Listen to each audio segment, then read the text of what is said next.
আসসালামু আলাইকুম, স্বাগতম জানাচ্ছি বিবিসি নিউজ আন্তর্জাতিক সংবাদে। শুরুতেই সংবাদ শিরোনাম, এরপর বিস্তারিত।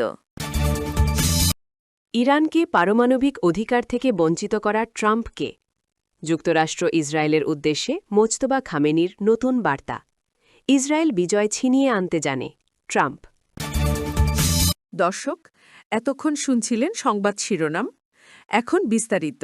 আপনি যদি ইসরায়েলের ধ্বংস চান এবং মুসলিমদের পাশে থাকেন, তাহলে ভিডিওতে লাইক করে চ্যানেলটি অবশ্যই সাবস্ক্রাইব করে দিবেন এবং আপনার মূল্যবান মতামত অবশ্যই কমেন্টে লিখে জানিয়ে দিবেন। এখন বিস্তারিত। যুক্তরাষ্ট্র ইসরায়েলের উদ্দেশ্যে মোজতবা খামেনির নতুন বার্তা।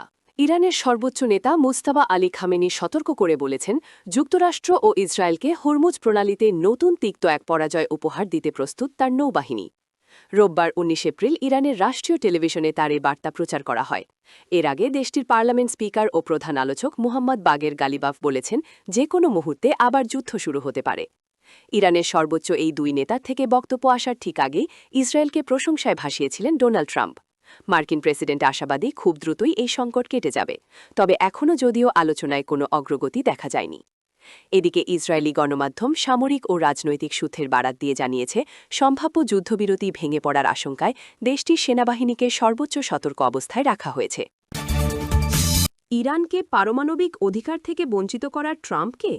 ইরানের পারমাণবিক অধিকার কেড়ে নেওয়ার কোনো এখতিয়ার মার্কিন প্রেসিডেন্ট ডোনাল্ড ট্রাম্পের নেই বলে মন্তব্য করেছেন দেশটির প্রেসিডেন্ট মাসুদ পেজাশকিয়ান। যুক্তরাষ্ট্রের সঙ্গে পারমাণবিক ইস্যুতে চলমান উত্তেজনার মধ্যেই রোববার ১৯ এপ্রিল তিনি এ বক্তব্য দেন। ইরানের রাষ্ট্রীয় বার্তা সংস্থার বরাতে বলা হয়, ডোনাল্ড ট্রাম্প ইরানকে তার পারমাণবিক অধিকার ব্যবহার করতে না দেওয়ার কথা বললেও এর পেছনে কোনো কারণ ব্যাখ্যা করেননি। এ প্রসঙ্গে পেজাশকিয়ান বলেন, ট্রাম্প বলছেন ইরান তার পারমাণবিক অধিকার ভোগ করতে পারবে না, কিন্তু ঠিক কী অপরাধের জন্য পারবে না সেটা তিনি বলছেন না। একটি জাতিকে তার অধিকার থেকে বঞ্চিত করা ট্রাম্পকে। অন্যদিকে ইরানের পার্লামেন্ট স্পিকার মোহাম্মদ বাঘের গালিবাফ জানিয়েছেন, যুক্তরাষ্ট্রের সঙ্গে যুদ্ধবন্ধে আলোচনা কিছুটা এগোলেও এখনও চূড়ান্ত সমঝোতা অনেক দূরে। তিনি বলেন, ইরানের বন্দরগুলোতে মার্কিন নৌ অবরোধ প্রত্যাহার না করা পর্যন্ত গুরুত্বপূর্ণ হরমুজ প্রণালী খোলা হবে না। শনিবার রাতে জাতির উদ্দেশ্যে দেওয়া ভাষণে গালিবাফ বলেন, তৃতীয় চাপিয়ে দেওয়া যুদ্ধ যুক্তরাষ্ট্রের প্রতারণার মাধ্যমে আলোচনার সময় শুরু হয়েছিল। তিনি দাবি করেন, অতীতের সংঘর্ষগুলোও কমান্ডারদের হত্যার মাধ্যমে শুরু হয়েছিল।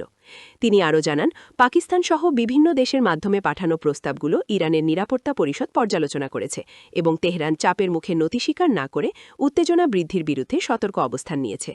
গালিবাফ বলেন, সামরিকভাবে ব্যর্থ হওয়ার পর যুক্তরাষ্ট্র পরোক্ষ বার্তা পাঠানোর কৌশল নিয়েছে, তবে যুদ্ধবিরতির পরও ইরান দৃঢ় অবস্থানে রয়েছে। তিনি জোর দিয়ে বলেন, যে কোনো যুদ্ধবিরতিতে হিজবুল্লাহকে অন্তর্ভুক্ত করতে হবে এবং হরমুজ প্রণালী পুরোপুরি ইরানের নিয়ন্ত্রণেই থাকবে। তিনি আরও বলেন, আমরা আলোচনায় কিছু অগ্রগতি করেছি, কিন্তু এখনও বড় ধরনের দূরত্ব রয়ে গেছে। কিছু মৌলিক বিষয়ে আমরা অনড়, তাদেরও কিছু রেড লাইন আছে। রাষ্ট্রীয় গণমাধ্যমকে দেওয়া বক্তব্যে গালিবাফ জানান, আমরা মাঠে শক্ত অবস্থানে আছি বলেই ট্রাম্প যুদ্ধবিরতির আহ্বান জানাচ্ছেন। ইরান যুক্তরাষ্ট্রের চলমান এই উত্তেজনা ও আলোচনা পরিস্থিতি মধ্যপ্রাচ্যের নিরাপত্তা ও জ্বালানি সরবরাহ ব্যবস্থায় নতুন অনিশ্চয়তা তৈরি হয়েছে।